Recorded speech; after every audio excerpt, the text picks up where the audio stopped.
চলুন শুরু করা যাক দানব।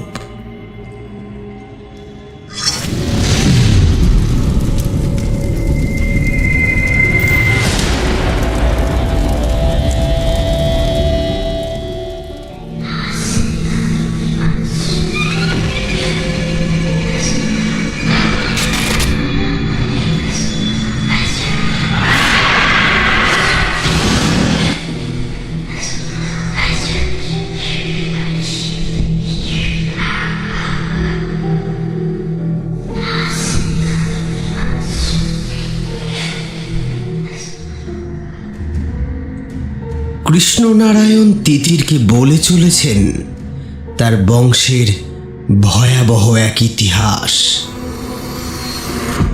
এই দানবের শক্তিতে সে তার দুর্বলতা কাটিয়ে উঠতে পারছে। এই দানব চাঁদের আলো থেকে শক্তি সংগ্রহ করত। পূর্ণিমা এলেই দানব হয়ে উঠত আরো শক্তিশালী। ক্রমশ অঘোর দানব হয়ে উঠল। দানব যেন তার শরীরকে ব্যবহার করে জীবন্ত হয়ে উঠতে চায়। পূর্ণিমা এলেই সে নতুন রূপ ধারণ করে। আগেই বলেছি, দানব বাড়িতে প্রতিষ্ঠা হওয়ার পর থেকেই একের পর এক অঘটন শুরু হয়েছিল। এবার আমি সবটা প্রথম থেকে বলি কিভাবে কি হয়েছিল, তাহলে ব্যাপারটা আরো পরিষ্কার হবে তোর কাছে। বাড়ির এক পুরনো চাকর, যে প্রথম থেকেই এই মূর্তিকে পছন্দ করত না, এবং সে মনে মনে দানব মূর্তির প্রতিষ্ঠার ব্যাপারটাও মেনে নিতে পারেনি। সামনে কিছু না বললেও সে ভিতরে ভিতরে ঠিক করেছিল যেভাবেই হোক এই মূর্তিকে বাইরে ফেলে আসবে। কিন্তু সেদিন রাতে এক দুর্ঘটনায় তার পা জন্মের মতো পঙ্গু হয়ে যায়। এরপর একে একে শুকিয়ে যেতে থাকলো বাড়ির ফুলের বাগান। সুন্দর যা কিছু ছিল সব নষ্ট হয়ে গেল। বিরাট ফলের বাগান, দুধেলা গাই, মাঠের ধান সব একে একে নষ্ট হয়ে গেল। জমিদার প্রাসাদের মধ্যেও শুরু হলো মড়ক। প্রায় রোজই কেউ না কেউ মারা যাচ্ছে। এমনকি কুকুর বেড়াল সব রাস্তায় মরে পড়ে থাকতে লাগলো। সেই মৃত্যু বড়ই বীভৎস। যারা মরছে তারা যেন ভয়ে শুকিয়ে মারা যাচ্ছে। বীরেন্দ্র দেবের নিজের গ্রেহাউন্ডটাও একদিন মরে পড়ে থাকলো ঘরের সামনে। ততদিনে মনে মনে বীরেন্দ্র দেব অত্যন্ত ভেঙে পড়েছিলেন। তিনি বুঝেছিলেন এসব কিছুই হচ্ছে তার জন্য। তবে আফসোস করলেও আহত সিংহ কাউকে কিছু বলতে পারছিল না। একটা সময় মনে তার বড় বেদনার উদয় হলো। তিনি নিজে গোটা জীবন ধরে খারাপ কাজ করলেও প্রজাদের এই কষ্ট তিনি আর সহ্য করতে পারছিলেন না। ওদিকে তখন অঘোরের শক্তি উত্তরোত্তর বৃদ্ধি পেতে লাগলো। ক্রমে সে হয়ে উঠল অপ্রতিরোধ। বীরেন্দ্র দেব আর কিছুই করতে পারলেন না। বারংবার চেষ্টা করে ব্যর্থ হতে লাগলেন তিনি। ততদিনে ধাইমা মারা গিয়েছেন। সুতরাং অঘোরকে আটকাবার আর কেউ নেই। ওর কাছে যেতে কেউ সাহস পায় না। সকলের ভয় দেখে ও হা হা করে হাসে। সেই সময় ওর চেহারাটাকে আরো বিকট লাগে। বিকৃত মুখ, রক্তলাল চোখের দৃষ্টি, তাকালে বুকের রক্ত হিম হয়ে যায়। মনে হয় যেন জগৎ থমকে গিয়েছে। তার হাতে পায়ে বড় বড় নখ, গায়ে বড় বড় লোম, গলার লাল জড়ুলটা মুখময় জড়িয়ে গিয়েছে। তাতে তার রূপটাকে আরো বিকৃত লাগে, যেন এক ভয়াল ভয়ঙ্কর। এরপর শুরু হলো আর এক উপদ্রব। এলাকা থেকে মেয়েদেরকে ধরে নিয়ে যেতে থাকে। যাকেই ওর পছন্দ হয় তাকেই ও নিয়ে যায়। কেউ কিছুই করতে পারে না। মেয়েরা কাঁদে, চিৎকার করে, কিন্তু কারোর সাধ্য নেই তাদের বাঁচানোর। এমনই এক মেয়ের অসহায় বাবা দানব মূর্তিকে চুরি করে ফেলে দেওয়ার চেষ্টা করল, কারণ যত নষ্টের মূল ওটাই। কিন্তু মূর্তিটা ছোঁয়ার সাথে সাথেই সে বিষে নীল হয়ে গেল। তার মরা কাঠ হয়ে যাওয়া দেহটা যখন আবিষ্কার হলো, তখন সে মূর্তিটাকে ছুঁয়ে আছে। এরপর থেকে আর কেউই দানবের মূর্তিতে হাত দেওয়ার চেষ্টা করত না। বীরেন্দ্রদেব বুঝলেন এভাবে হবে না, অন্য পথ দেখতে হবে। তিনি গুরুদেবের কাছে গিয়ে কেঁদে পড়লেন পায়ে। একটা কিছু উপায় করতেই হবে গুরুদেব, না হলে সবচেয়ে শেষ হয়ে যাচ্ছে। পূর্বের কথা না শোনার জন্য গুরুদেব যথেষ্ট রেগেছিলেন, কিন্তু বীরেন্দ্রদেবের পা ধরে এইভাবে কান্নাকাটি দেখে তিনি আর রাগ ধরে রাখতে পারলেন না। আশ্বাস দিলেন কিছু একটা করবেন তিনি। তবে তিনি কিছু করার আগেই জমিদার বাড়ির ইতিহাসের সব থেকে দুঃখজনক ঘটনাটা ঘটল, সব থেকে করুণ ঘটনা। অঘোর হত্যা করল চম্পাবতীকে। বড় বীভৎস সেই হত্যা। সেই হত্যার ইতিহাস এতটাই করুণ যে সেটা প্রত্যেকটা মানুষকে কাঁপিয়ে দিয়েছিল।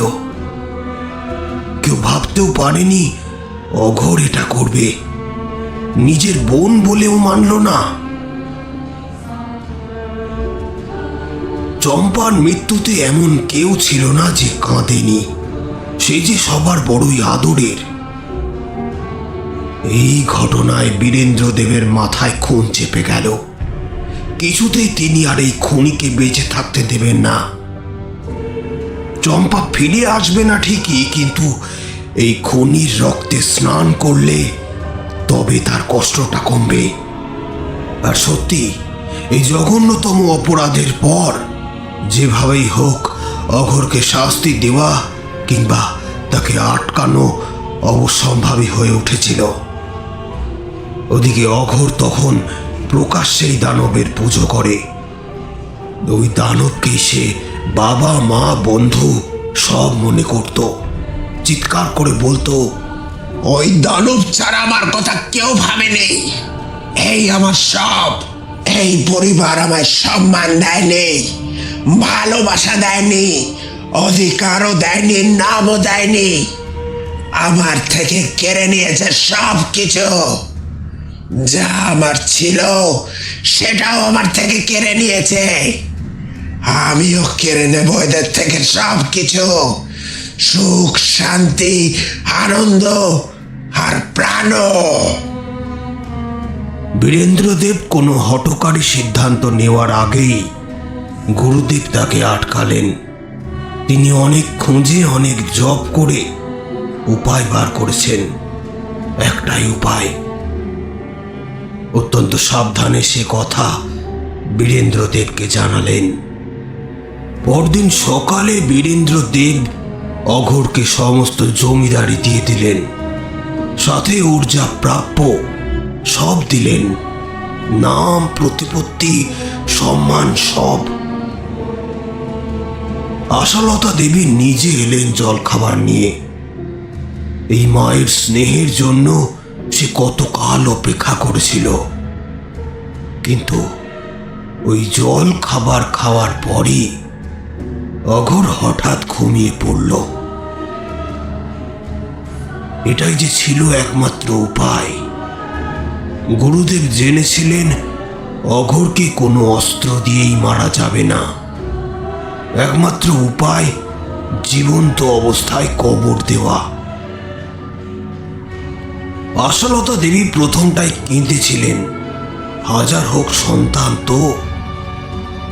কিন্তু শেষে সকলের কথা ভেবে রাজিও হয়েছিলেন তিনি। এছাড়া যে উপায়ও ছিল না। আর ওদিকে অঘোরও কারোর হাতের কিছু খেতে রাজি হতো না। যাই হোক, খাবারের মধ্যে গুরুদেব মন্ত্রপুত জল দিয়েছেন, এতে অঘোর কিছুক্ষণ ঘুমোবে, আর তার মধ্যেই ওকে জীবন্ত কবর দিয়ে দিতে হবে। সেই মতো দক্ষিণের একটা ঘরে ওকে বন্দি করে সেই ঘরটা রীতিমতো বন্ধ করে দেওয়া হলো, যাতে এতটুকু বাতাসও না প্রবেশ করতে পারে। তারপর দক্ষিণের অংশটাকেও ভালোভাবে বন্ধ করা হলো, যাতে বাড়ির কেউ ওই অংশে ভুল করেও না যায়। সেখানেই জীবন্ত কবর দেওয়া আছে অঘোরকে। এরপর গুরুদেব করলেন এক বিরাট যজ্ঞ, যে যজ্ঞের পর বাড়ি থেকে দানবকে মুক্ত করে তাকেও কবর দেওয়া হয়।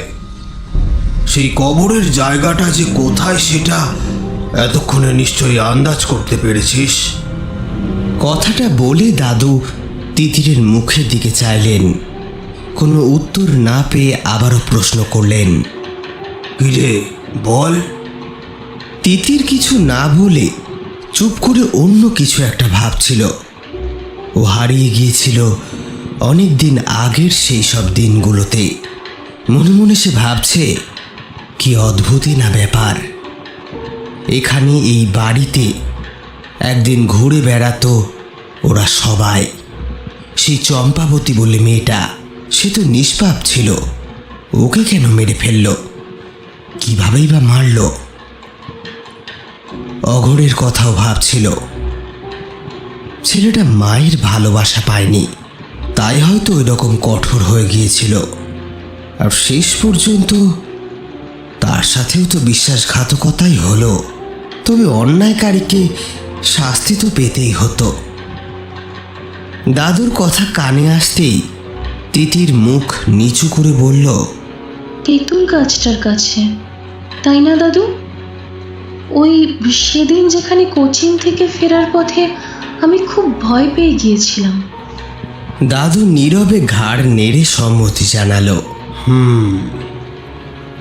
তিতির, তুই বুদ্ধিমতী মেয়ে। আচ্ছা দাদু, ও কেন চম্পাকে মেরে ফেললো? ওর তো কোনো দোষ ছিল না। তুই বুঝি এসব কথা ভাবছিস? সেই অনেকদিন আগেকার কথা, এখন ও নিয়ে ভেবে আর লাভ নেই। চম্পার মৃত্যু অত্যন্ত দুঃখজনক ছিল, তবে তা নিয়ে এত বছর পর আলোচনা করে সত্যিই আর কোনো লাভ নেই। বরং আমাদের প্রতিজ্ঞা করতে হবে যাতে আর কোনো চম্পাকে আমরা যেন না হারাই। তিতির খানিকক্ষণ চুপ থেকে বলল, আচ্ছা দাদু, তুমি যে বললে কাকাইকে এক জায়গায় পাঠিয়েছ, সেটা কোথায়? সিদ্ধেশ্বর মুখোপাধ্যায় বাবুর কাছে। তিনি কে? তিনি এককালে আমাদের এখানেই থাকতেন, এখন অন্য গ্রামে গিয়ে উঠেছেন। উনি জ্ঞানী পুরুষ, আদিদেব মুখোপাধ্যায়ের উত্তর পুরুষ। কে আদিদেব? উনি তো ছিলেন আমাদের সেই গুরুদেব। সিদ্ধেশ্বর বাবুর পিতা মনির সময়ে অনেক সাহায্য করেছিলেন। এই যে আমার গলায় মাদুলিটা দেখছিস, সেটা তো ওনারই দেওয়া। মণি পিসির সময় মানে? কি হয়েছিল মণি পিসির সাথে? আচ্ছা দাদু, মণি পিসি এখানে আসতে চায় না কেন? এর সাথেও কি এই ঘটনার যোগ আছে?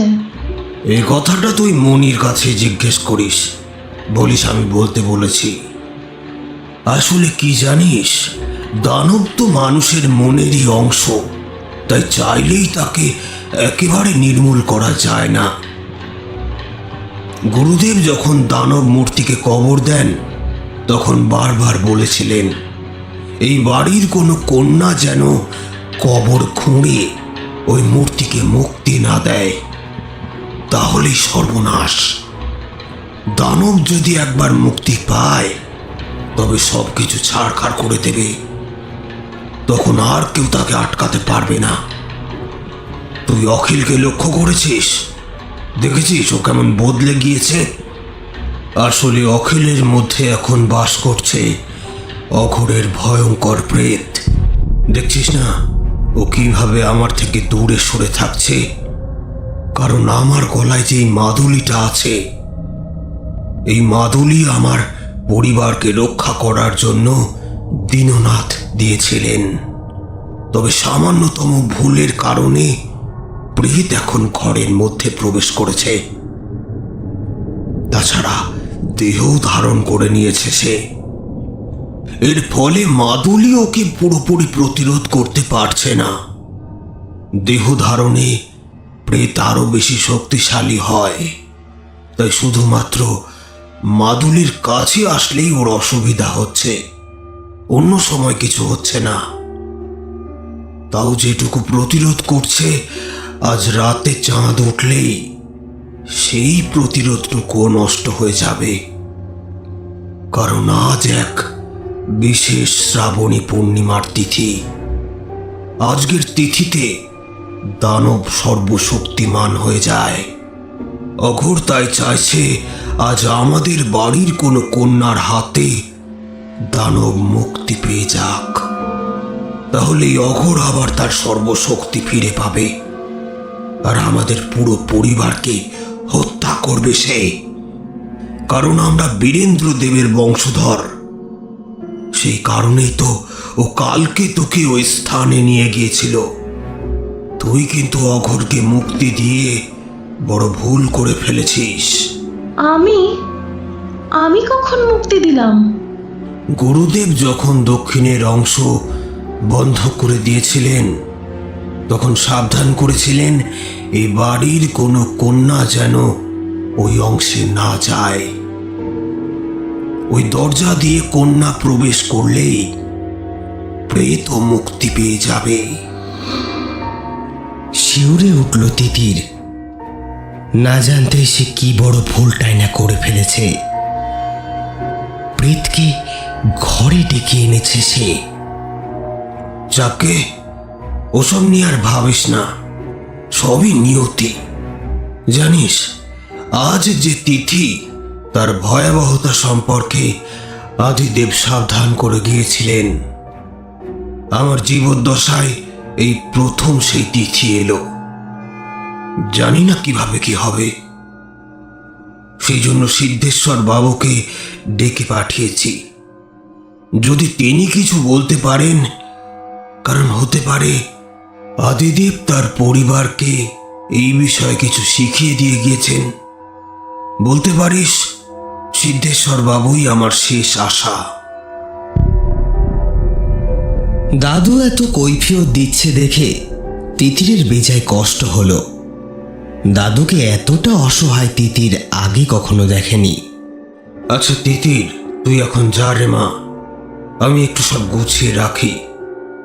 যে কোনো সময় সিদ্ধেশ্বর এসে পড়বেন। আর হ্যাঁ শোন, মনিকে অখিলের ব্যাপারে কিছু বলার দরকার নেই। ও কিন্তু ভীতু মেয়ে, শুনলে আরো ভয় পেয়ে যাবে। তাতে অখিল রূপী অঘোর জেনে যাবে যে আমরা ওকে চিনতে পেরে গিয়েছি। তাতে বিপদ আরো বাড়বে। আর তুইও অখিলের সাথে স্বাভাবিক ব্যবহার করিস, ও যেন কিছু সন্দেহ না করে। আচ্ছা দাদু, আর একটা কথা জিজ্ঞেস করব। কি কথা? দানব অঘোরের শরীরকেই কেন ব্যবহার করেছিল? জমিদার বাড়িতে তো আরো অনেকেই ছিল। খুব ভালো প্রশ্ন করেছিস। আসলে অঘোর জন্ম থেকেই হিংস্র স্বভাবের ছিল। অন্যের উপর অত্যাচার করে তৃপ্তি পেত। সুন্দর যা কিছু তা তার সহ্য হতো না। ওর মনে মানবের থেকে দানবের অংশটাই অনেক বেশি ছিল। এমনিতেও সমস্ত মানুষের মনেই দেবতা আর দানবের অংশ থাকে, তবে বাড়ির চারপাশের অন্য ব্যক্তিদের থেকে ওর চারপাশের নেগেটিভ বলয় অনেক বেশি ছিল বলা যায়। ওর ওই নেগেটিভিটি দানবের শয়তানি সত্তাকে আকর্ষণ করেছিল। তবে কি অখিল পিসেমশাইয়ের চারিপাশেও নেগেটিভ বলয় আছে? ভুল করছিস তিতির, ভুল করছিস। অখিলের উপর যে ভর করে আছে সে শুধুমাত্র অঘোরের প্রেত। দানব এখনো জাগেনি। জাগলে আমরা কেউ আর এখানে থাকতাম না। দাদুর ঘর থেকে বাইরে এসে তিতির শুধু দাদুর কথাগুলোই ভাবছিল। বারান্দায় দাঁড়িয়ে ও একবার দূরে বাড়ির দক্ষিণ অংশে তাকালো। এই দিনের আলোতেও গাটা ছমছম করে উঠছে ওর। কিরকম যেন ধোঁয়া ধোঁয়া লাগছে জায়গাটা। উফ, সত্যি কি বিভীষিকা। ওখানে ইটের পর ইট গাঁথা একটা ঘরে আছে অঘোরের কঙ্কাল। কথাটা মনে হতেই তিতির ভয়ে একবার শিহরিত হয়ে উঠল। তারপর চারপাশটা দেখে নিয়ে মনে মনে সাহস আনবার চেষ্টা করল। না না, কোনো রকম বিপদ তার হবে না। চম্পাবতীর আশীর্বাদ আছে তার কাছে, আর কারোর কোনো ক্ষতি হবে না। অশুভ শক্তি যতই শক্তিশালী হোক না কেন, শুভ শক্তির ওপর বিজয় পেতে পারবে না। তিতির ভগবানে বিশ্বাস করে, তাই সে মনে মনে ভাবল ধর্মের জয় হবেই। এদিকে তিতির আকাশ পাতাল ভাবছে, অন্যদিকে কখন যে অখিল ওর সামনে এসে দাঁড়িয়েছে ও খেয়াল পর্যন্ত করেনি। হঠাৎ চোখ পড়তেই ভয়ে ওর হাত পা জমে যাওয়ার জোগাড়। মনে পড়ে গেল দাদুর সাবধান বাণী। এতক্ষণ ধরে মনে আনা সমস্ত সাহস যেন এক মুহূর্তে কোথায় উবে গেল। তবে অখিল কিন্তু বেশ সহজভাবেই কথা বলল। কিরে তিতির পাখি, এখানে এমন থম মেরে দাঁড়িয়েছিস কেন? উত্তর দিতে গিয়ে তিতির দেখল ওর গলা শুকিয়ে কাঠ হয়ে গিয়েছে। কথা বলতে গিয়ে গলা না কেঁপে যায়। তবে সবটুকু সাহস জড়ো করে তিতির স্বাভাবিকভাবেই বলল, এই যে একটু ঘুরছিলাম গো।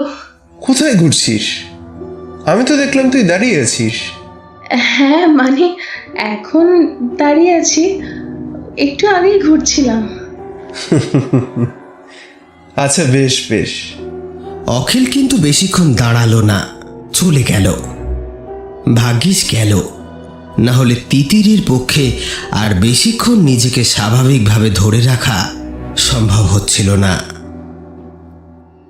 তিতিরের ভীষণ শীত করছে, হাঁটুটাও কাঁপছে। কোথাও একটু বসতে পারলে বোধহয় ভালো হতো। অখিল পিসে মশাই? না না, ও তো অখিল পিসে মশাই নয়, ও হচ্ছে অঘোর। তবে ওকে তিতির পাখি বলে ডাকলো না? এই তিতির পাখি বলে তো শুধুমাত্র ওর অখিল পিসে মশাই ডাকত। কথাটা মনে হতেই তিতিরের দু চোখ ভরে এলো জলে। না জানি পিসে মশাইয়ের কতটা কষ্ট হচ্ছে, কাউকে তো সে বলতেও পারছে না। ওই ভয়ঙ্কর প্রেত ওর গোটা শরীরটা অধিকার করে রেখেছে। তিতির পাখি অখিলের দেওয়া স্নেহের নাম। কত ভালোবাসে তিতিরকে পিসে মশাই। তাকে যে এত কষ্ট দিচ্ছে, তিতির তাকে ছাড়বে না, কিছুতেই ছাড়বে না। তিতির এবার অঝরে কাঁদতে লাগলো। কি রে তিতির, এখানে দাঁড়িয়ে এভাবে কাঁদছিস কেন? কি হয়েছে? মনি পিসি, তুমি এখানে? আমি তোমার কাছেই যাচ্ছিলাম। চট করে তিতির চোখ মুছে নেয়। এসো, আমার ঘরে এসো, তোমার সাথে অনেক জরুরি কথা আছে। আরে কি কথা বলবি তো, হাত ধরে টানছিস? বলবো, আগে তুমি চলো তো। তিতির মনির হাত ধরে নিয়ে চলল তার ঘরে।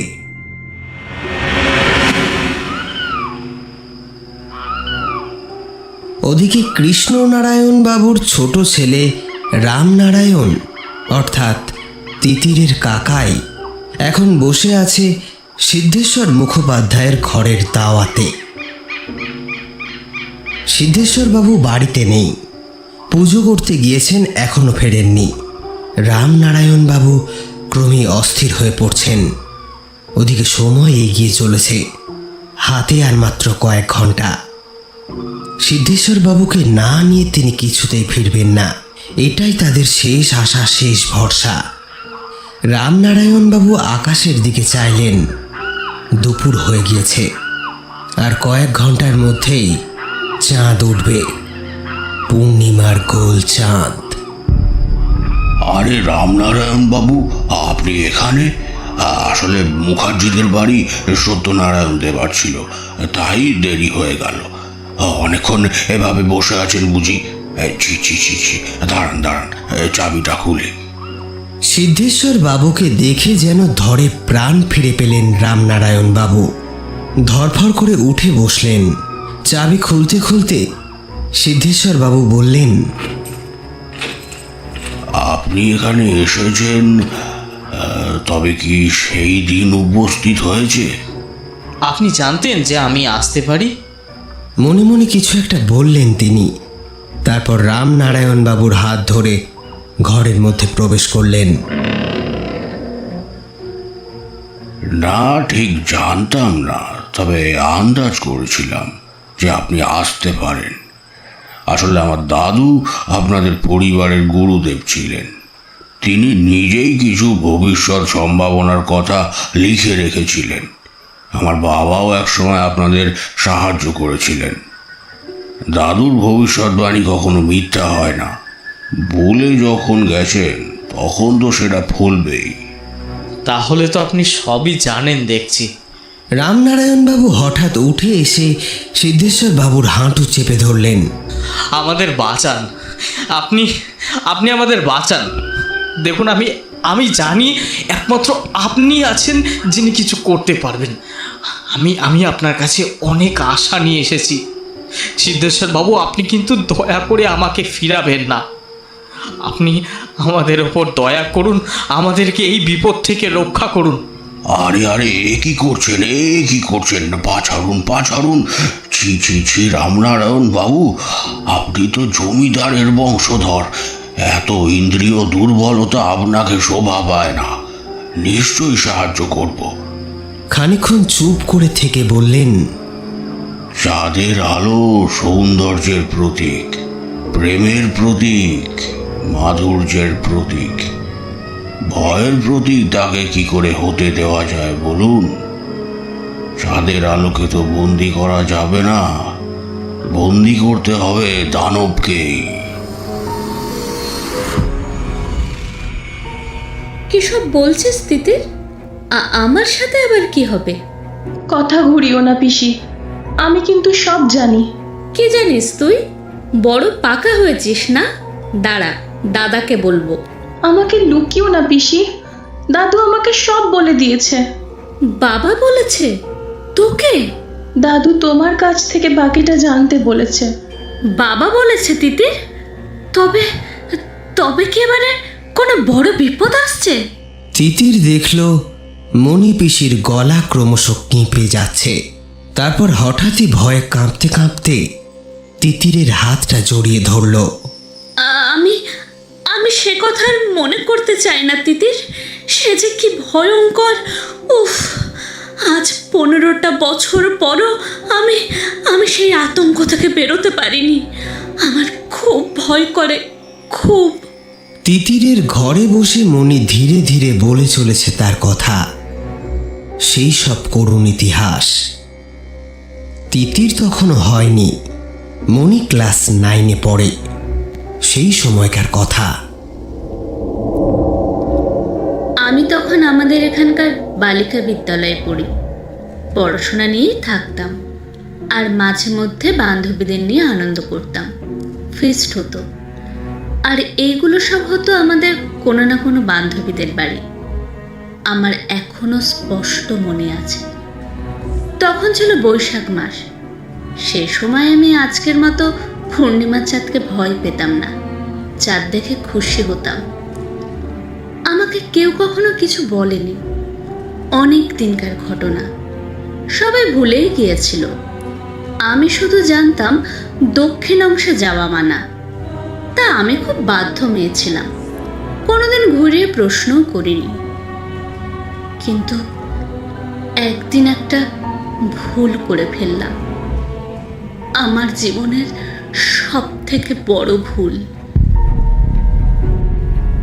তখন স্কুলে গ্রীষ্মের ছুটি চলছে। সেবারে আমরা 6 বান্ধবী মিলে আমাদের বাড়িতে ফিস্ট করব ঠিক করলাম। ছাদের উপর রান্না হলো।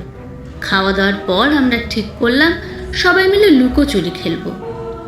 তখন দুপুর পেরিয়ে বিকাল হয়েছে। ওদিকে বাড়িতে সেদিন কেউ ছিল না। রামুদা ছিল আমাদের দেখাশোনার জন্য, আর গীতামাসি তখন আমাদের বাড়িতে কাজ করত। এদিকে ফাঁকা বাড়িতে বিধিনিষেধ ছাড়া লুকোচুরি খেলার মজাই আলাদা। আমার এক বান্ধবী চোর হয়েছে, আমি লুকোবো বলে জায়গা খুঁজছি। হঠাৎ সামনে সেই বিভীষিকাময় দক্ষিণের অংশ পড়ল। বারণ টারণ তখন কিছুই মনে পড়ল না। দরজায় যদিও তালা দেওয়া ছিল, কিন্তু আমি খানিকটা অন্যমনস্ক হয়ে ধাক্কা দিয়ে ফেলেছিলাম। ধাক্কা দিতে পাল্লাটা খুলে গেল। আমি চলে গেলাম ভিতরে। আমি অবাক চোখে চারপাশটা দেখছিলাম, আর মনে মনে ভাবছিলাম বাবা যে এদিকে আসতে দেন না, কিন্তু এদিকটা তো আমাদের দিকটার থেকেও বেশি সুন্দর। একটু ধুলো পড়েছে বটে, তবে পরিষ্কার করে নিলে আর কোনো সমস্যাই নেই। চমৎকার হাডুডু খেলা যাবে।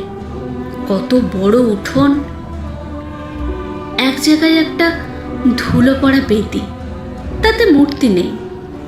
আর এক জায়গায় একটা বন্ধ ঘর, ঘরটা যেন সিমেন্ট দিয়ে লেপা, এতটুকু ফাঁক নেই। দরজাও বোঝা যাচ্ছে না। আর একটা সিঁড়ির মাঝ বরাবর চাতালে একটা ছবি, আপদমস্তক ধুলো পড়েছে তাতে। হাত দিয়ে খানিকটা ধুলো ঝাড়ার চেষ্টা করলাম। 12 কি 13 বছর বয়স হবে। কি মিষ্টি মুখ, কি জীবন্ত তৈলচিত্র। চোখটা যেন হাসছে, অনেকটা যেন তোর মতোই দেখতে ছিল। যাই হোক, আমি ঘুরে ঘুরে চারপাশ দেখছিলাম। হঠাৎ পায়ে কি যেন জড়ালো। আমি নিচের দিকে না তাকিয়ে 2-1 পা ঝাড়িয়ে ফেলে দিতে চেষ্টা করলাম, কিন্তু কিছুতেই গেল না।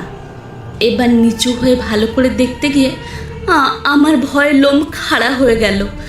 দেখলাম একটা সরু হাতের মতো কিছু আমার পা জড়িয়ে আছে। আমি আর সহ্য করতে পারলাম না। প্রচণ্ড ভয়ে চিৎকার করে জ্ঞান হারালাম। জ্ঞান যখন ফিরল, দেখলাম আমাদের ঘরের খাটে শুয়ে আছি, সামনে রামু দাদা। আমি ওইখানে অজ্ঞান হয়ে পড়েছিলাম। আমাকে অনেকক্ষণ না দেখে রামু দাদা খুঁজতে গিয়ে দেখে দক্ষিণের অংশের দরজা খোলা। তারপর রামু দাদা সব বুঝতে পেরে আমাকে পাজা কোলা করে নিয়ে এসেছে। জ্ঞান ফিরতেই প্রথমত একচোট বকাবকি করলো, তারপর জিজ্ঞাসা করলো আমি কি করে অজ্ঞান হলাম। আমি রামু দাদাকে সত্যিটা বললাম না, ভাবলাম আমার মনের ভুল, বললে হাসাহাসি করবে। এটা ওটা কারণ দেখিয়ে দিলাম, আর অনেক করে অনুরোধ করলাম বাবা মাকে না বলার জন্য। রামু দাদা কথা রেখেছিল, কাউকে কিচ্ছু বলেনি। কিন্তু সব কথা লুকাতে চাইলেও লুকানো যায় না রে তিতির। এই ঘটনার মাত্র 2 দিন পরের ঘটনা। তখনও পূর্ণিমা আসতে 4-5 দিন দেরি আছে। আমি কোচিং থেকে ফিরছি। স্কুলের এক ম্যাম তখন স্কুলের পর অঙ্ক শেখাতেন। সামনেই পরীক্ষা, ক্লাস মিস করার তো প্রশ্নই আসে না। ফিরতে একটু সন্ধ্যা হয়ে গিয়েছিল। আমি সাইকেল চালাচ্ছি। হঠাৎ যেন মনে হলো কেউ আমার সাইকেলের পিছনে ক্যারিয়ারে উঠে বসলো। সাইকেলটা এত ভারী হয়ে গেল। মনের ভুল মনে করে নেমে একবার দেখলাম, না ঠিকই আছে। তখন চারপাশে দোকানে লোক। আমি আবার সাইকেলে উঠলাম, কিন্তু যে কে সেই। এবার আমার খুব ভয় হলো। সেদিন কোনো মতে বাড়ি ফিরলাম, কিন্তু এখানেই শেষ নয়, সবে শুরু। এরপর একদিন কলতলায় মুখ ধুতে গিয়ে তাকে প্রথম দেখলাম। লাল মুখ এক ভয়ঙ্কর মূর্তি, দেখলে বুকের রক্ত জল হয়ে যায়। হাতছানি দিয়ে আমাকে ডাকছে। আমি চেঁচিয়ে ভয় পেয়ে কেঁদে খুব শোরগোল শুরু করলাম। বাবা সব শুনে বেশ গম্ভীর হয়ে গেলেন। ওদিকে রামু দাদা আমার সেদিনের ঘটনাটাও বলে দিয়েছেন। বাড়ির সকলের মাথায় হাত। মা তো কান্নাকাটি শুরু করে দিল। সেই দিনের পর থেকে আমি সব সময় ওকে দেখতে পেতে লাগলাম, খাবার সময়, স্কুলে, বন্ধুদের মাঝে, সব জায়গায়। আমার আচরণ দেখে বন্ধুরা পাগল মনে করতে লাগলো। এমনকি স্কুলের পরীক্ষা দিতে বসো আমি ওকে দেখতে পেলাম। ভয়ঙ্কর আতঙ্কে খাতা ছিঁড়ে জল উল্টে সাংঘাতিক কাণ্ড করে দিলাম। টিচার খুব রেগে গেলেন, গার্জেন কলও হলো। ততদিনে সব বন্ধুরাই আমার সঙ্গে যোগাযোগ বন্ধ করে দিয়েছে। আমিও ডাকিনি। আমি তো তখন সবসময় ওকে দেখতে পেতাম, খেতে শুতে সব সময়। ও আমাকে হাতছানি দিয়ে ডাকতো, ফিস ফিস করে কানের কাছে বলতো, মুক্তি দে, আমাদের মুক্তি দে। উফ, কি ভয়ানক! মণি হাঁপাতে লাগলো। তিতিরের হাতটা ধরে একটু শান্ত হওয়ার চেষ্টা করে আবার বলতে শুরু করলো। আমি মুক্তি পেতে চাইতাম। মায়ের হাত ধরে বলতাম, মা, এর থেকে আমায় মুক্তি দাও, আমায় কোথাও পাঠিয়ে দাও, না হয় মেরে ফেলো। আমি ওই মুখ আর দেখতে চাই না, ওই শব্দ আর শুনতে চাই না। মা কাঁদতো, কিছুই করতে পারতো না। ততদিনে ওকে আমি সব সময় দেখতাম। রাতে শুলেও পাশ ফিরলে দেখতাম ও আমার পাশে শুয়ে আছে। রক্ত জল করা চোখের চাউনি, বিকৃত বিকট চেহারা। আমার পাশে শুয়ে মা কিছুই টের পেত না। বাবা অসহায়ভাবে মাথায় হাত দিয়ে বসে থাকতো। এর থেকে পরিত্রাণের উপায় তিনি খুঁজে পাচ্ছিলেন না। দিন দিন আমার শারীরিক অবনতি হতে থাকলো। আমি বুঝতে পারছিলাম আমি যা বলছি, যা করছি তার মধ্যে বিস্তর পার্থক্য। আমি ওকে দেখতে চাইতাম না, তবুও দেখা দিত। তারপর এলো পূর্ণিমার দিন। সেদিন আমি ঘুমের ঘরে দেখলাম আমার মুখ নিজের থেকেই খুলে গেল, আর ওই প্রেত প্রবেশ করলো শরীরের মধ্যে। তারপর শুরু হলো ভয়ঙ্কর পেটের যন্ত্রণা। সে এমন যন্ত্রণা যে আমি বিছানায় ছটপট করতে লাগলাম। শরীর নীল হয়ে গেল, চোখ মুখ দাঁড়িয়ে গেল, তারপর বমির পর বমি। দুপুরের পর অবস্থার আরও অবনতি হতে বাবা নিজে গেলেন দীননাথ বাবুর কাছে। আমাদের বাড়ি এসে তিনি আমাকে দেখেই চমকে উঠলেন। সেখানে আর না থেকে বাবাকে হাত ধরে নিয়ে গেলেন পাশের ঘরে। তারপর বললেন, এই কার কাছে নিয়ে এসেছেন আপনি? এ কি আর আপনার মেয়ে আছে? এর শরীরে এখন এক ভয়াবহ প্রেত বাসা বেঁধেছে। মা কেঁদে ফেললেন। দীননাথ বাবুর কাছে হাত জোড় করে বললেন, যেভাবেই হোক মেয়েটাকে বাঁচান আপনি। ও সুস্থ হলেই ওকে আমি আমার বোনের বাড়ি রেখে আসবো। ও আর এখানে আসবে না, ওকে বাঁচান আপনি। ওদিকে আমার মধ্যে তখন তোলপাড় হচ্ছে। মাঝে মাঝে আমার মধ্যে অন্যের গলা শোনা যাচ্ছে। ভয়ঙ্কর গলায় সে বলছে, মুক্তি দে, আমাদের মুক্তি দে, দানবকে মুক্তি দে। 4-5 জন মিলে আমায় ধরে রাখতে পারছে না। আমার তখন গায়ে এত জোর, সবাই কাঁদছে, আর আমি প্রাণপণ চেষ্টা করছি নিজেকে ছাড়িয়ে নেওয়ার, যাতে আমি তেঁতুলতলায় সেই কবরস্থানে যেতে পারি দানবকে মুক্তি দিতে। আকাশের চাঁদ যত উজ্জ্বল হতে থাকলো, আমার শক্তিও ততই বাড়তে থাকলো। এরই মধ্যে যখন একটু সুস্থ হচ্ছি, মায়ের কাছে অঝরে কাঁদছি, বলছি, আমি বাঁচতে চাই মা, আমি বাঁচতে চাই। আমার বড় ভয় করছে, খুব ভয় করছে মা, খুব। আমার খুব কষ্ট হচ্ছে, আমার খুব কষ্ট হচ্ছে মা। মা কাঁদতে কাঁদতে গায়ে হাত বোলাতে বোলাতে বলছে, কোথায় কষ্ট হচ্ছে বল মা, বল, আমায় বল। আবার হঠাৎ প্রেত জেগে উঠছে, চোখ মুখ হয়ে উঠছে ভয়ঙ্কর। দীননাথবাবু পুজোর আয়োজন করলেন। জোগাড় করে আনলেন পোড়া হলুদ, লঙ্কা, সর্ষে, আরও অনেক কিছু। বাবাকে বসতে হলো পুজোয়। পুজোর নিয়ম হলো যাই হয়ে যাক বাবা মা চোখ খুলবে না। দাদারা আর রামুদাও অন্য ঘরে চলে গেল। দীননাথ বাবুর কয়েকজন শিষ্য আমায় ধরে রাখলো শক্ত করে। শুরু হলো ভীষণ পুজো। আমার গলা থেকে ভয়ঙ্কর শব্দ বেরোচ্ছিল আর বিভৎস জন্তুর গর্জন। সমস্ত ঘর বোটকা গন্ধে ভরে গেল। এরই মধ্যে চোখ বন্ধ করে ছুঁড়ে দিতে লাগলো হলুদ পোড়া, সর্ষে পোড়া। সারা রাত যুদ্ধের পর ভোরের দিকে প্রেতের পরাজয় হলো। দীননাথবাবু প্রেতকে পুনরায় তার স্থানে পাঠিয়ে দক্ষিণের অংশে তালা দিলেন আর বাবাকে দিলেন মাদুলি। দীননাথবাবু তার সম্পূর্ণ আয়ু দিয়ে আমায় বাঁচিয়েছিলেন।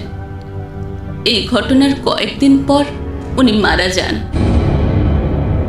কোনো রকমে সবটা শেষ করে মণি বড় বড় নিঃশ্বাস ফেলে হাঁপাতে লাগলো। তিতির দেখলো ওর গোটা শরীরটা ঘামে ভিজে সপসপ করছে। ওর হাতটা ধরে বসে রইল তিতির। বড়ই মায়া হচ্ছিল ওর ওপর। তিতির মনে মনে বুঝল যে ঘটনা মণি পিসির সাথে হয়েছে তাতে যে কোনো মানুষ ভয় পেতে পারে।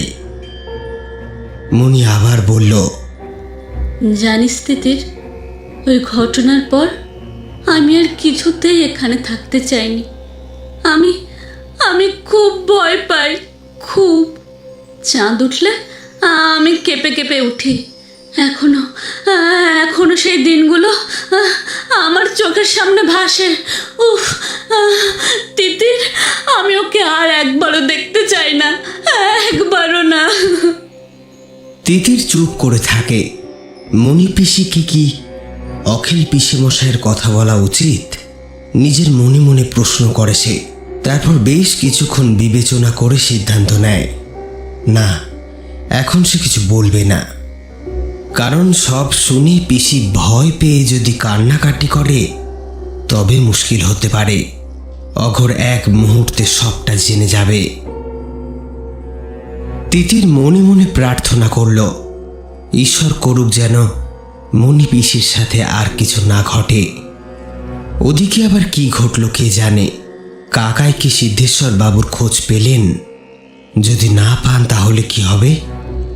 এ ধরনের আরো নানান কথা ভাবতে ভাবতে তিতির তার দাদুর ঘরের দিকে এগোলো।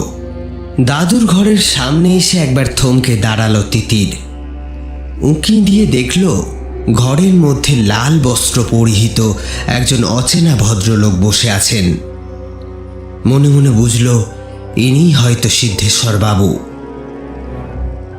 যাক, তিতির খানিকটা স্বস্তির নিঃশ্বাস ফেলল।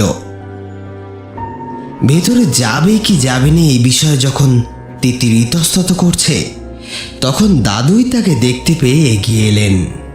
কে রে ওখানে? তিতির নাকি? তিতির একটু অপ্রস্তুত হয়ে পড়েছে। দাদু কি ভাবলো কে জানে। ওনার ঘরে এভাবে উঁকি ঝুঁকি মারা মোটেই তার উচিত হয়নি। ততক্ষণে দাদু বাইরে বেরিয়ে এসেছেন। তিনি হেসে বললেন, আয় মা, তুই ঘরে আয়।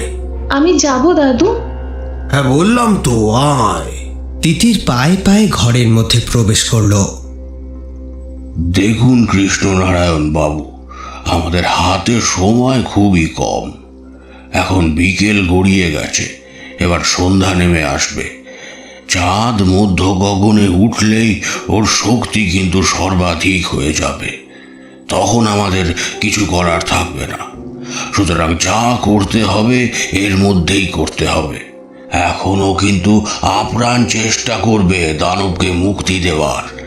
আর একবার যদি দানব মুক্তি পায় তাহলেই সর্বনাশ।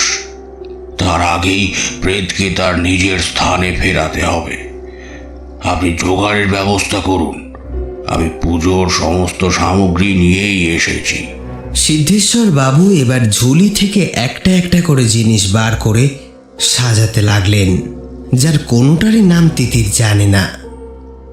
থালায় সবটা সাজানো হয়ে গেলে সিদ্ধেশ্বর বাবু বললেন, একটা নিরিবিলি ঘর চাই।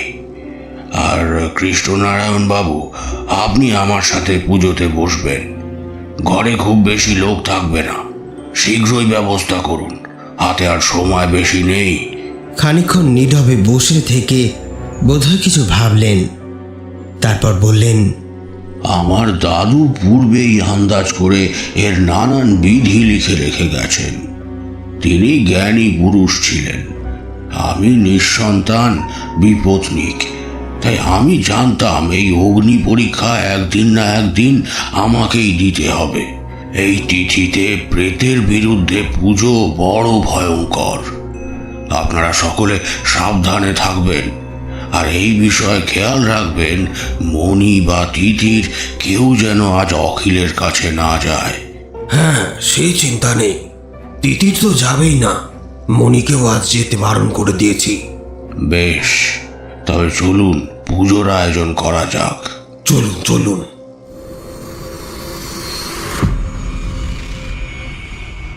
বাইরের ঘরে যেতে গিয়ে মণি একবার থমকে দাঁড়ালো।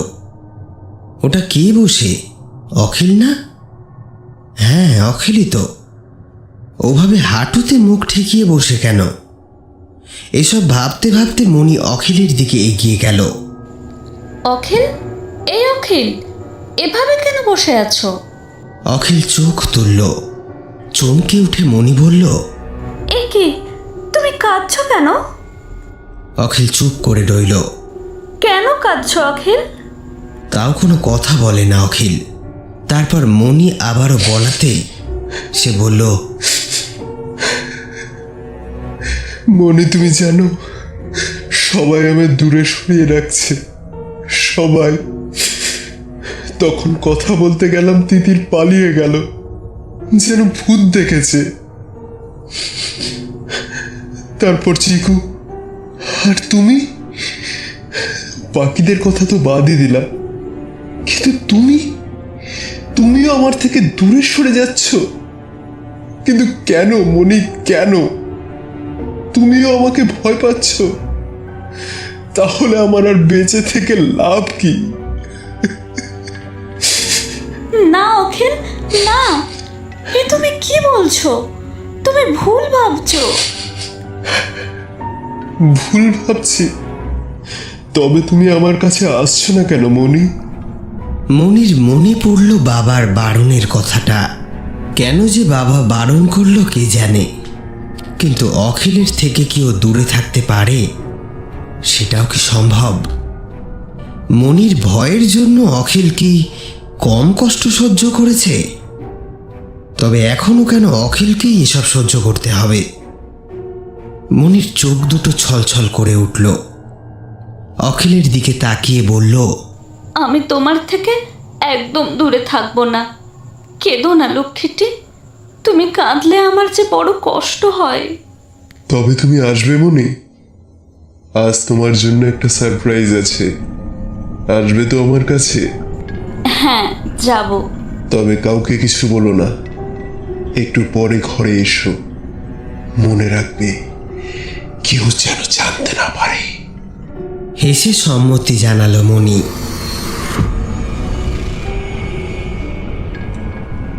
ঘরে এখন পুজোর আয়োজন সম্পূর্ণ।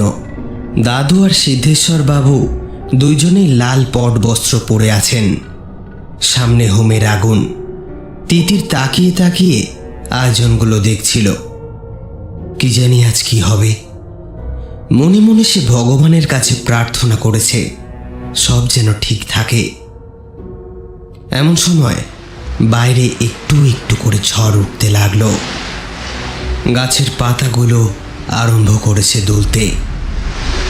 অন্যদিন ঝড় উঠলে তিতির বেশ খুশি হয়। আজ কিন্তু তার অদ্ভুত অনুভূতি হচ্ছে। ধীরে ধীরে আকাশে চাঁদ উঠল, সেই সাথে পাল্লা দিয়ে বেড়ে চলল তিতিরের অস্বস্তিও।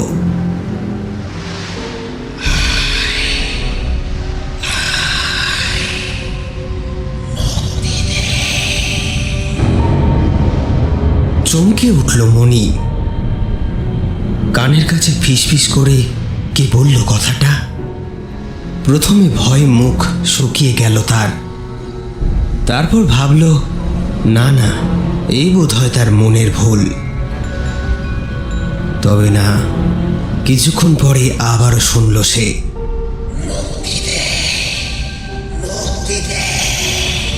মনির বুকটা এবার ঢিপ ঢিপ করছে।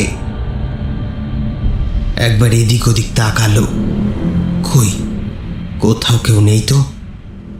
অনেকদিন আগের কথা মনে পড়ে গেল তার। সেবারও এ ধরনের শব্দই সে শুনত, আবার এখন শুনতে পাচ্ছে। তবে কি? মনি নিজের মনকে বোঝানোর চেষ্টা করল এই নিশ্চয়ই তার মনেরই ভুল।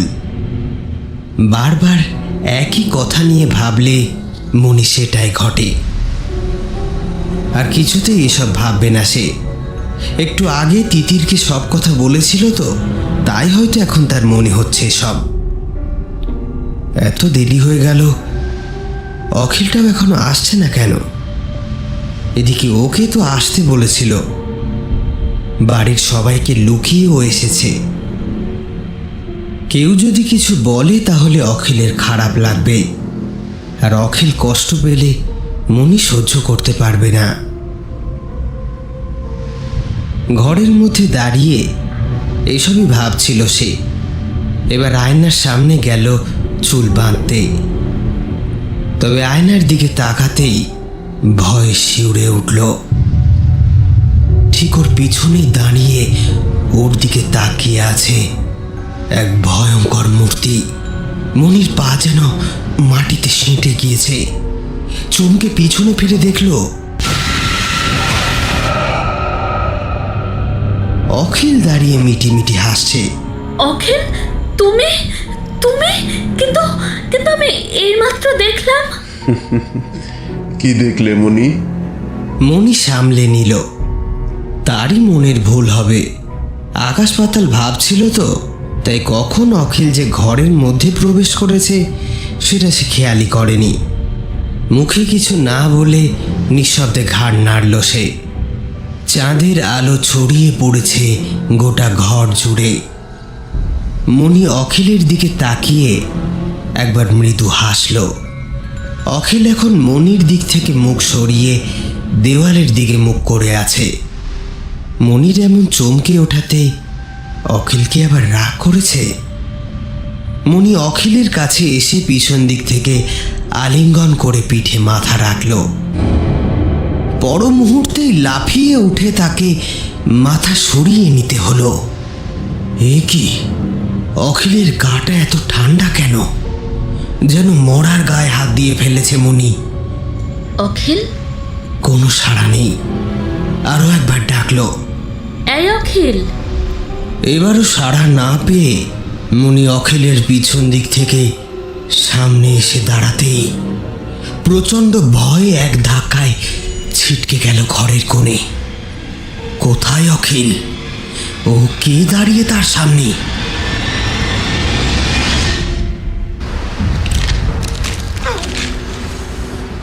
মনির সামনে দাঁড়িয়ে এখন এক ভয়ঙ্কর কদাকার প্রেত মূর্তি। ওর সামনে সেই মূর্তির চেহারা আরো বদলাতে শুরু করলো।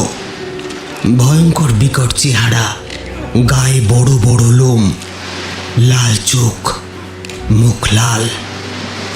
মনির মনে পড়ে গেল 15 বছর আগেকার দেখা সেই প্রেত মূর্তির কথা। আবারও যেন পূর্ণিমা সেই প্রেতকে তার সামনে এনে দাঁড় করিয়েছে।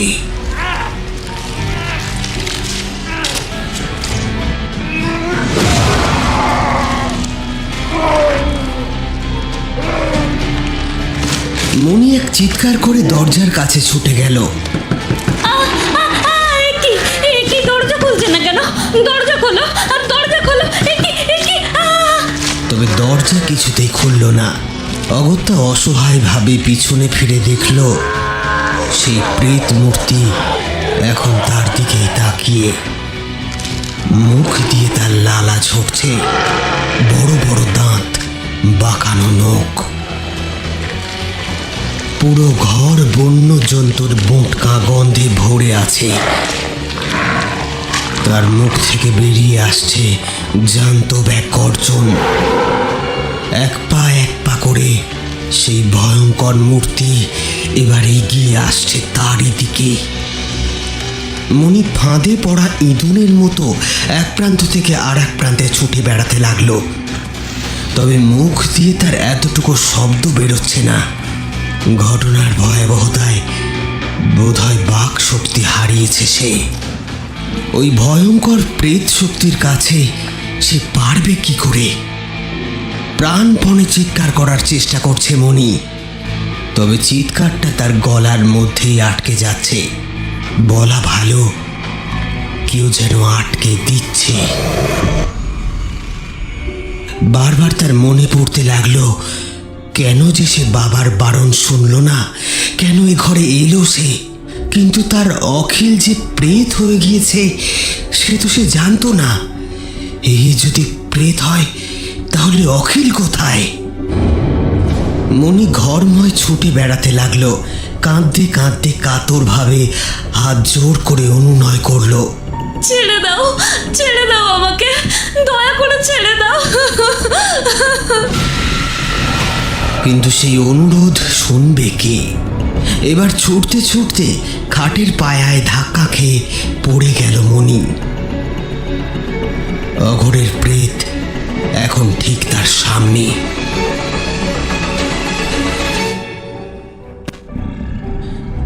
মণির আর কোথাও পালানোর নেই। তার সামনের সমস্ত পথ এখন বন্ধ। এবার সেই প্রেত তার এক লোমশ হাত বাড়িয়ে মণির হাতটা ধরল।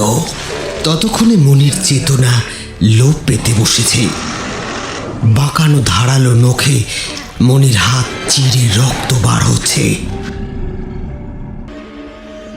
এবার প্রেত মণির হাত ধরে জানলার কাছে এলো, তারপর এক ধাক্কায় জানলার কাঁচ চুরমার করে দিল। পর মুহূর্তে জানলা দিয়ে লাফিয়ে পড়ল বাইরে। অঘোরের সাথে মণিও যেন একরকম হাওয়ায় ভেসে মাটিতে নামল।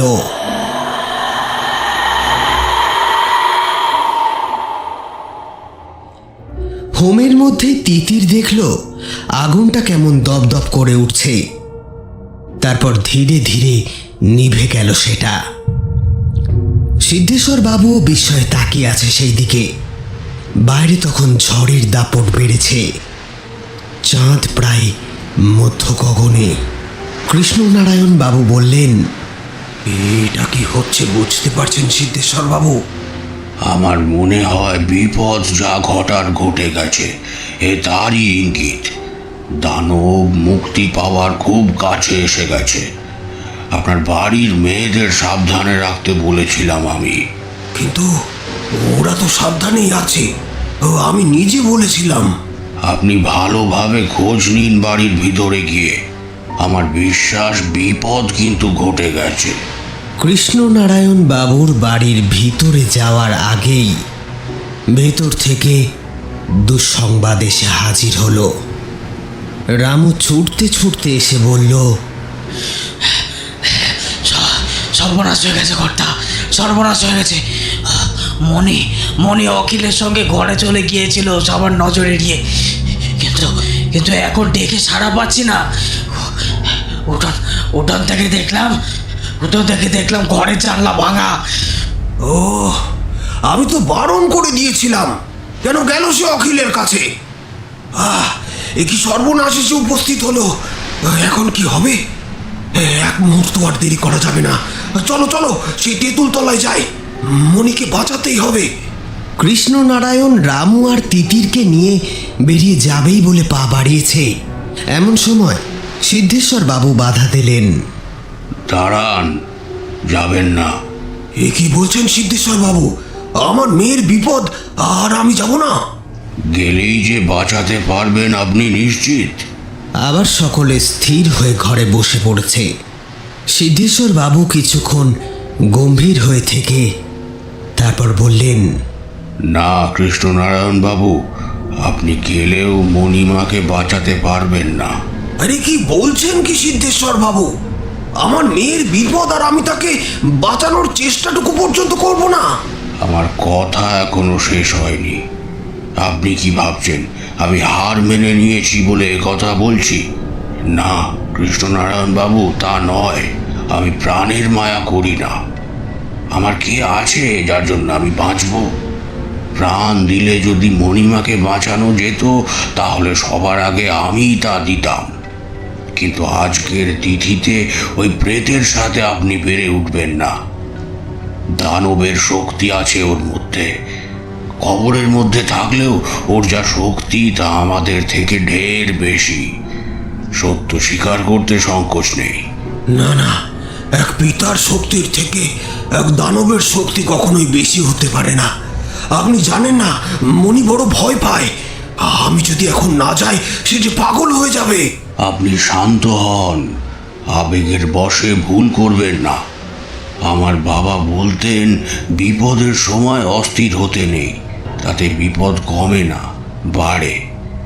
এরপরও যদি আপনি যেতে চান, আমি আপনাকে বাধা দেব না, তবে তাতে কোনো উপকার হবে না। কিন্তু কৃষ্ণনারায়ণ বাবু তাও চুপ করে বসে আছেন দেখে সিদ্ধেশ্বর বাবু বললেন, মণিমা আমারও কন্যা সম। আমি থাকতে ওর কোনো ক্ষতি আমি হতে দেব না। এখন আমি যা যা বলছি তা মন দিয়ে শুনুন। আমার মনে হয় অঘোরের প্রেতকে মুক্তি না দিলে এই বিপদ কাটবে না। অঘোরের প্রেতকে আমাদের সবার আগে মুক্তি দিতে হবে। আমি যতটুকু শুনেছিলাম, অঘোরকে জীবন্ত কবর দেওয়া হয়েছিল, তার অন্তিম সংস্কার করা হয়নি। অর্থাৎ তার দেহাবশেষ সামান্য হলেও ওই ঘরে থাকা সম্ভব। আগে তার দাহ করতে হবে, আর তৎকালীন শ্রাদ্ধের ব্যবস্থা করতে হবে। এতে ও মুক্তি পাবে। আর এই সব কিছু করতে হবে অত্যন্ত দ্রুত। আপনি ব্যবস্থা করুন। ও হ্যাঁ, আর একটা কথা, ওই দানবকে বাড়ির কোথায় প্রতিষ্ঠা করা হয়েছিল আপনি জানেন তো? আমি তখন খুব ছোট ছিলাম, সঠিকভাবে মনে নেই। তবে এত বছরে সেই স্থান আমি কখনোই দেখিনি, তাই মনে হয় না সেই স্থান আমাদের এই অংশে আছে। তিতিরের মনে ভেসে উঠল মনির বলা কথাগুলো। হ্যাঁ, মণি পিসি বলেছিল না, দক্ষিণের অংশে একটা বেদি দেখতে পেয়েছে। কথাটা মনে হতেই তিতির বলল, মণি পিসি যেদিন দক্ষিণের অংশে গিয়েছিল, সেদিন ঠিক ওরকম একটা পুরনো বেদি দেখেছিল। আর ওখানে যখন একটা পুরনো বেদি আছেই, তার মানে আমার মনে হয় ওইটাই দানব প্রতিষ্ঠার বেদি। ঠিক বলেছ, এটাই সম্ভব। আমাদের ওই বেদি খুঁজে বের করতে হবে। দুর্গাপ্রসাদ বাবু যখন মূর্তি এনেছিলেন, তখন হয়তো তার সাথে কোনো কাগজপত্রও ছিল। প্রতিষ্ঠার সময় সেই সব ওই বেদির নিচেই দেওয়া হয়েছে। আমার দাদু আদিদেব সেই রকমই নির্দেশ করে গেছেন। আমাদের ওখান থেকেই জানতে হবে দানবের প্রাপ্তি স্থান। এর শুরুতেই এর শেষ। চলুন চলুন। ওরা সকলে মিলে বাড়ির দক্ষিণ অংশের দিকে ছুটল। বাইরের ঝড়ের দাপট এখন মাত্রা ছাড়িয়েছে। গো গো শব্দে বাড়িটাকে প্রদক্ষিণ করছে একটা কালো হাওয়া। মনে হচ্ছে এইবার গোটা বাড়িটাকে গিলে খাবে সে। সুপারি গাছ আর নারকেল গাছের মাথাগুলো তীব্র ঝড়ে ক্রমশ নুয়ে পড়ছে। বাঁশ গাছের পাতায় উঠেছে সরসর শব্দ। তবে অদ্ভুত ব্যাপার, এত ঝড় হলেও আকাশে কিন্তু এক ফোঁটাও মেঘ নেই। ঝকঝকে চাঁদটাকে দেখলে মনে হয় তার যেন আজ অশনি সংকেত দিতেই উদয় হওয়া।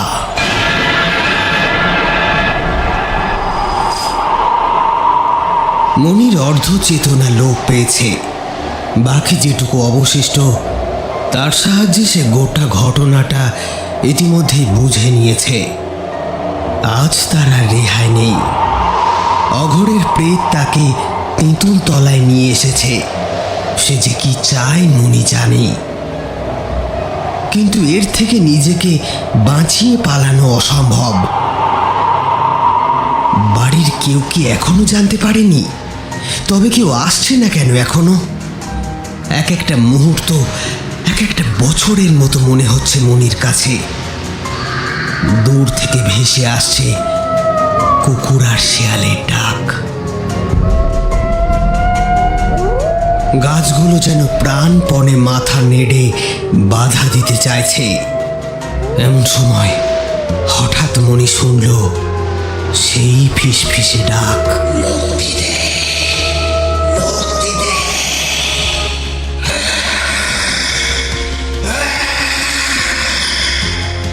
আকাশ পাতাল সমস্ত জায়গা থেকে যেন ফুঁড়ে বেরোচ্ছে ডাকটা। মাটির নিচটা কেঁপে কেঁপে উঠছে।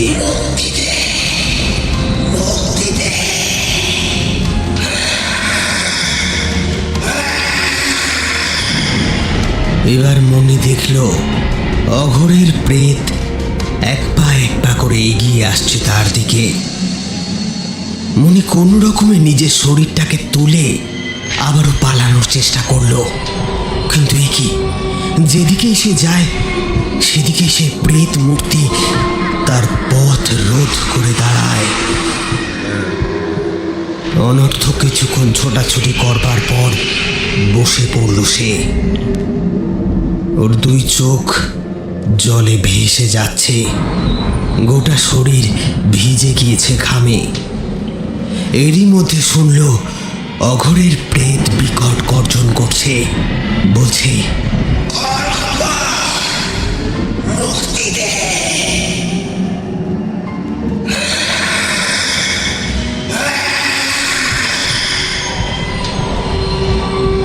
মনির আর কিছু করবার নেই। নিজে থেকে বাধা দিতে চাইলেও তার শরীর যেন তার বাধা শুনছে না। কোনো এক মন্ত্র বলে যেন সে বাধ্য হয়ে কবরের মাটিতে হাত দিল।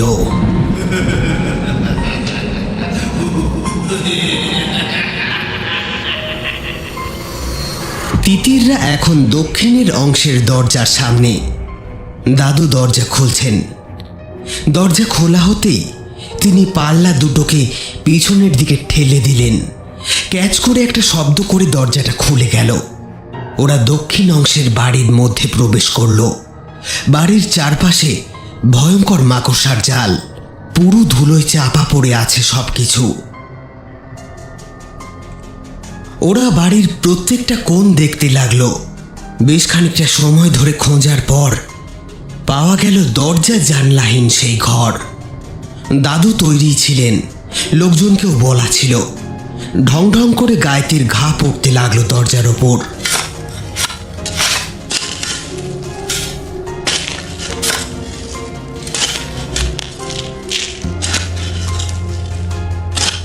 বেশ খানিকক্ষণ চেষ্টার পর ওরা সফল হলো। দরজাটা হুড়মুড় করে ভেঙে পড়ল ঘরের ভিতর।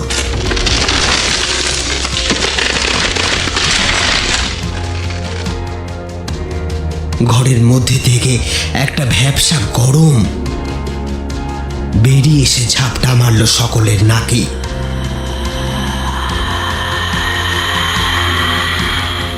সেই সাথে একটা তীব্র গন্ধ।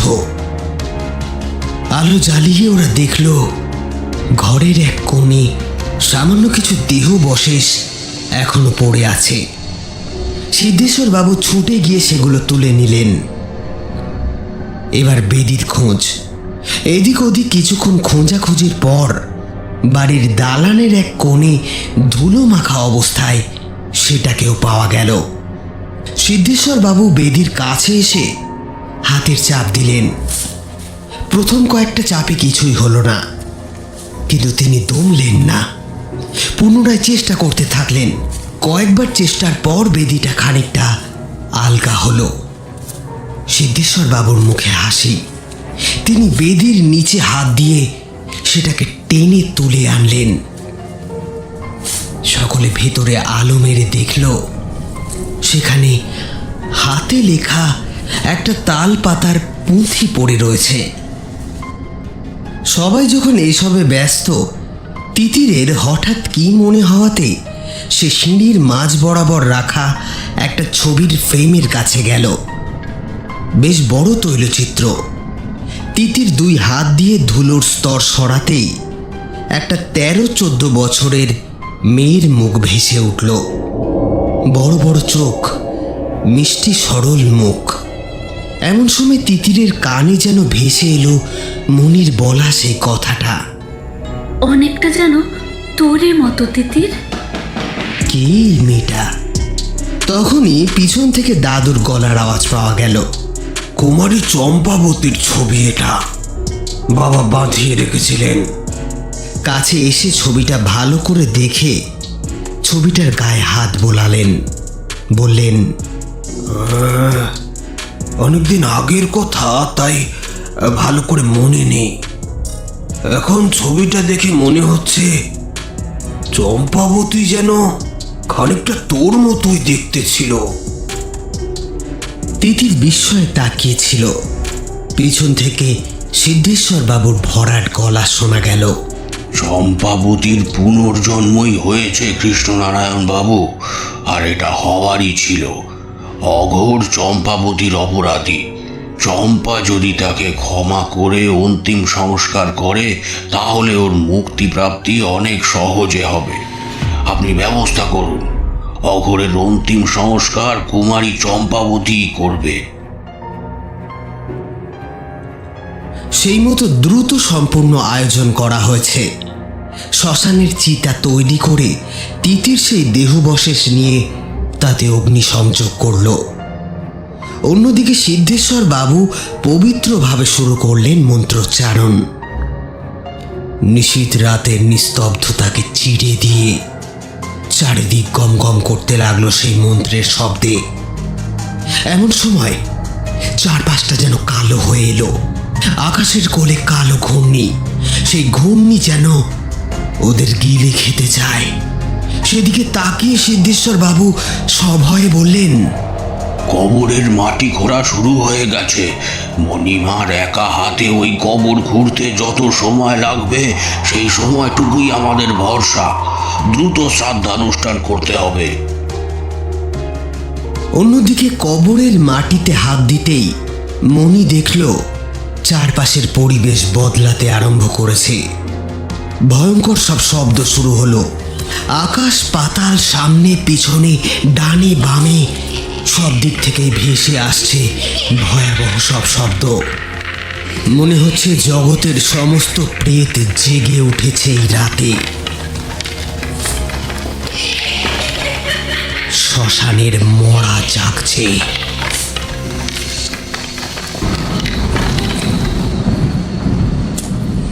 চারপাশের সব অশরীরীরা জেগে উঠেছে তাদের রাজাকে স্বাগত জানানোর জন্য। চারিদিক থেকে শোনা যাচ্ছে হাড়ের খটাখট শব্দ, সেই সাথে বিকট হাসি। মণি এক এক মুঠো করে কবরের মাটি সরাতে লাগলো।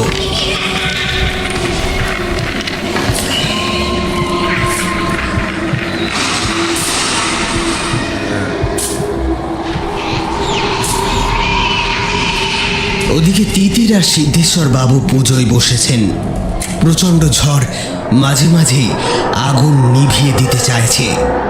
চারপাশে হাড় হিম করা সব শব্দ। কেউ বা কারা যেন এই পুজোতে বাধা দিতে চায়।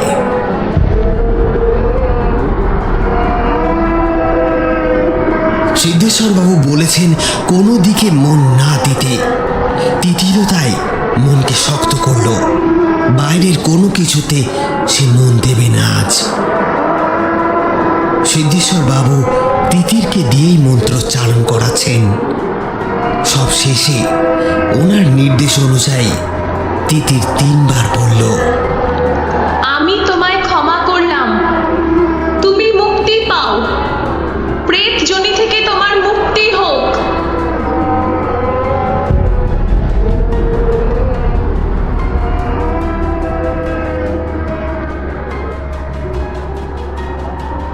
দেখা গেল ধীরে ধীরে চারপাশের উত্তাল পরিবেশ একটু একটু করে যেন শান্ত হচ্ছে। খানিক সময় পর সিদ্ধেশ্বর বাবু পুজো সমাপ্ত করে বললেন, আর কোনো ভয় নেই, এবার চলুন মণির কাছে। এদিকে মাটি খুঁড়তে খুঁড়তে মণি দেখল অঘোরের প্রেত বিকট একটা শব্দ করতে শুরু করেছে। যেন তার কোনো কষ্ট হচ্ছে। প্রবল রাগে সে গাছ উপড়ে ফেলতে লাগলো। কয়েকবার মণির দিকে এগোতে চেয়েও যেন অদৃশ্য কোনো বন্ধনে বাধা পড়ল বারংবার। তারপর মাটিতে শুয়ে খানিকক্ষণ ছটফট করার পর ধীরে ধীরে নিস্তেজ হয়ে এলো। এরপর মণি বিস্ময়ে দেখল প্রেতের চেহারা বদলাতে আরম্ভ করেছে। ধীরে ধীরে সেই চেহারা অখিলের রূপ নিল। প্রেতের জায়গায় সেই স্থানই এখন অখিল অচৈতন্য হয়ে পড়ে। মণি অবাক হয়ে দেখল প্রেত চলে যাবার সাথে সাথে সেই ভয়ঙ্কর শব্দগুলো যেন একটু একটু করে কমছে। মণিও আর দেরি করল না, দ্রুত কর্তব্য স্থির করে কবর আবার চাপা দিতে লাগলো। ভাগ্যিস পুরোটা খোঁড়া হয়নি। কবর পুরোপুরি চাপা দিতেই চারপাশের সমস্ত শব্দগুলো একেবারে শান্ত হয়ে এলো। এবার মণি ছুটে গিয়ে একরকম অখিলের বুকে ঝাঁপিয়ে পড়ল। এমন সময় দূর থেকে সিদ্ধেশ্বর বাবু আর কৃষ্ণনারায়ণ বাবুকে সেখানে আসতে দেখল সে। কৃষ্ণনারায়ণ বাবু একটা স্বস্তির নিঃশ্বাস ফেললেন। যাক, এতদিনে বিপদ মুক্তি ঘটেছে।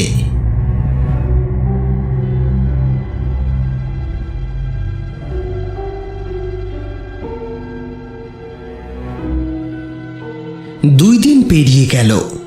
অখিল এখন মোটামুটি সুস্থ। মণিও অনেকটা সামলে নিয়েছে নিজেকে। বসবার ঘরে এখন সিদ্ধেশ্বর বাবু আর একজন ভদ্রলোক বসে আছেন। এই ভদ্রলোককে নিয়ে এসেছেন সিদ্ধেশ্বর বাবু। ওনার নাম ভবতোষ মজুমদার। তিনি একজন অনুবাদক, অনেকগুলো ভাষা জানেন। বেদির নিচ থেকে যে পুঁথিটা পাওয়া গিয়েছিল সেটা ওরা কেউই পড়তে পারেনি, কারণ ভাষাটা ছিল ফার্সি। এই ভদ্রলোক তার অনুবাদ করে শুনিয়েছেন।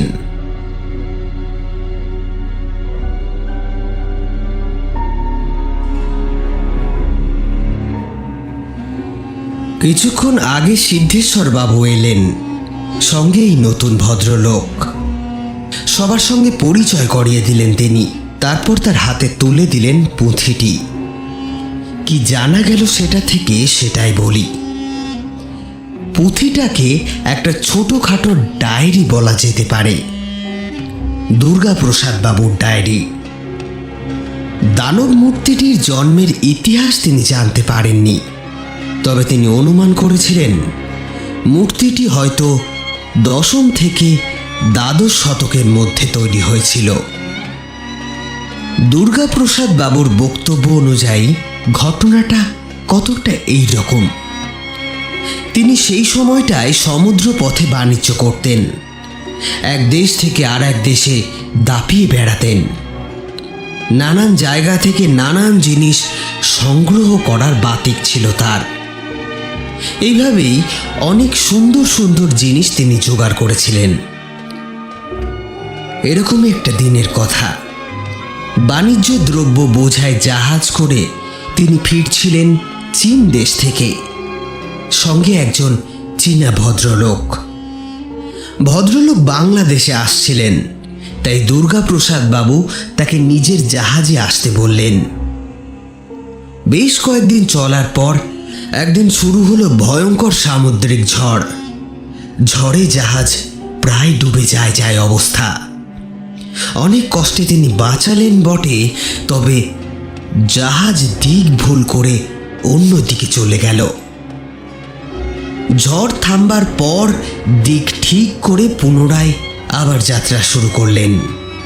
আর তখনই সমুদ্রের জলে ভাসতে দেখা গেল ভয়ঙ্কর সুন্দর এক মূর্তি। মূর্তিটির আকর্ষণ ক্ষমতা আছে বলতে হয়।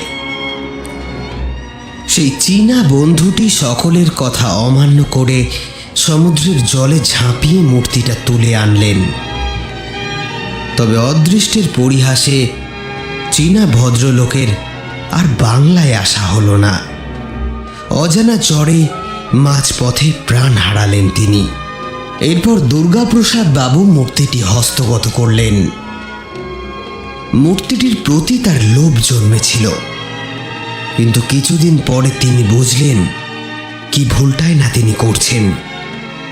একের পর এক বিপদ আসতে থাকলো তার জীবনে। তিনি বুঝলেন এই মূর্তিটি অশুভ। এছাড়া অনেক ভয়ঙ্কর স্বপ্ন তিনি সেই সময় দেখতেন। একদিন কমলাবালা দেবী তার হাত দুটো ধরে অনুরোধ করলেন মূর্তিটার একটা ব্যবস্থা করার। অনেক ভেবে তিনি ঠিক করলেন মূর্তিটাকে বাড়ির একটা অংশে মেঝের নিচে পুঁতে দেবেন। আর এই কারণে বাড়ির উত্তর পুরুষদের সমস্ত জিনিস তিনি দিয়ে গেলেও এই মূর্তিটির কথা কাউকে বলেননি।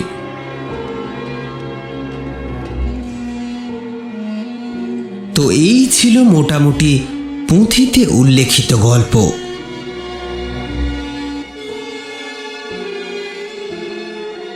সবটা শুনে সিদ্ধেশ্বর বাবু বললেন, এই মূর্তিটির আসল স্থান গভীর সমুদ্রে। ওকে ওখানেই দিয়ে আসতে হবে। মাটিতে কবর দেওয়া থাকলে ও আবার কাউকে নিজের কাছে টেনে নেবে, আবার কেউ বিপদে পড়বে। আপনি মূর্তিটি যথাসম্ভব বিসর্জনের ব্যবস্থা করুন।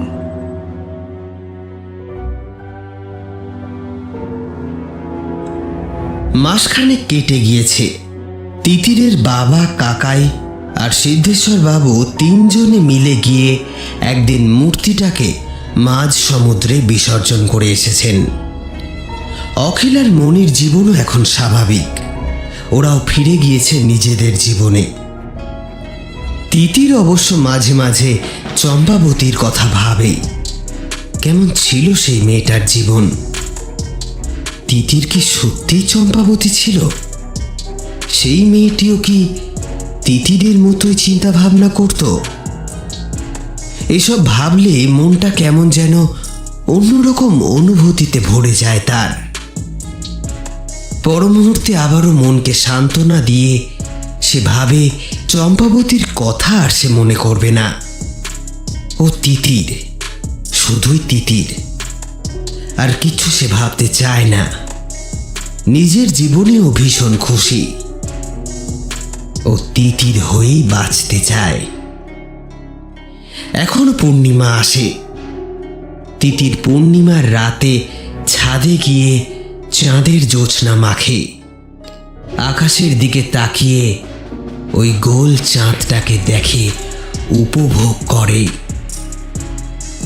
পূর্ণিমার রাত এখন তার কাছে শুধুই সৌন্দর্য মাখা।